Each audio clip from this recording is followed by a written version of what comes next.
In an interview with Wall Street Week's David Weston, New Fortress Energy CEO Wes Edens talks about the effect that geopolitics could have on the energy transition, particularly on natural gas.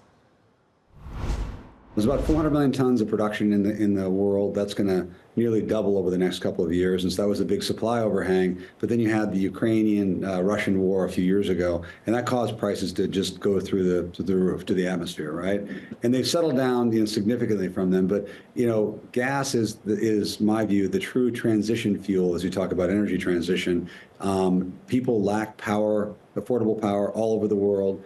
Gas is the cleanest version of the way to get there in the short term. It obviously works well with renewables, but you need to have base level dispatch when the sun doesn't shine and the wind doesn't blow. So gas is an important part of it. Prices have come back down from where they were a couple of years ago, but they're still relatively elevated. And the market is telling you for the next couple of years there could still be some modest supply shortages, and then it normalizes more by the end of the decade. You mentioned the war in Ukraine and effect on LNG prices, natural gas prices generally. Now we have a war also in Israel with Hamas. We've seen some effect on oil prices, although perhaps not long term. How sensitive is the gas price to the oil price?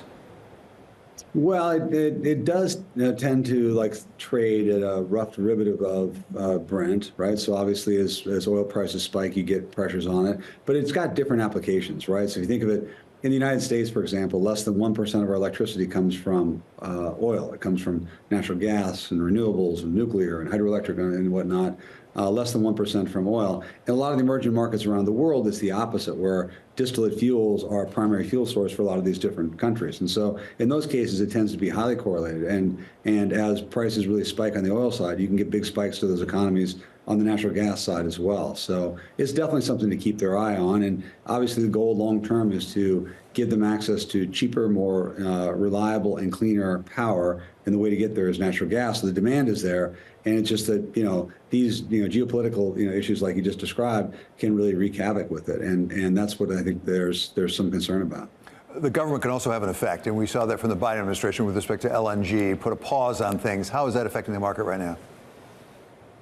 I think it creates some uncertainty, and my own opinion is it's unfortunate. I think that the U.S. is the biggest exporter of LNG in the world. I think it's a huge balance of payments, a great asset or for a commodity for us to export. It's a big geopolitical tool to help out our friends and neighbors. So I think it's unfortunate. I would hope that it is temporary in nature, and that when they go through whatever their evaluation period is, they decide that it makes sense to lift the ban. It doesn't affect us a lot in the short term. We have a liquefier which is just about ready to start production, and we have the approvals that we need to service our customers. But no question, in longer term, we want to see kind of free access to the world markets, which I think is appropriate and the right thing to do. We're in your facility, your LNG facility in Mexico. I think that's just about to go online, start to export. Has it started yet? It's actually in the final stages of commissioning. So it's literally an any day kind of thing. The guys are working down there 24 hours a day and have made great progress on it.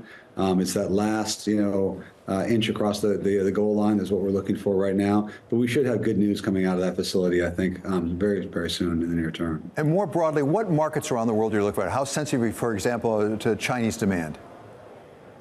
Not Chinese demand. That's a good question. China has kind of come from nowhere to being like 20% of the import of LNG. Asia itself is about 2/3 or 3/4. So that's a big chunk of it. Where we are focused right now is a handful of markets. So we're in Jamaica, we're in Puerto Rico, we're in Mexico, we are in Nicaragua, and we're in Brazil. We have a very large business down in Brazil.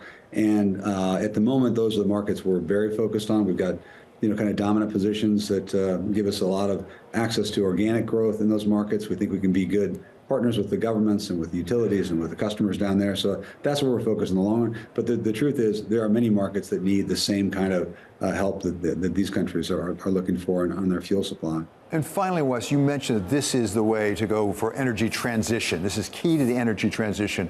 When it comes to power plants, how difficult is it to make that transition to gas powered? It's not difficult, really. It's building the infrastructure that allow you to import it can be challenging to permits and timing and whatnot, but it's not difficult at all. We've done it now in a bunch of different markets, and so we have kind of a good playbook for how you will do it, kind of market by market.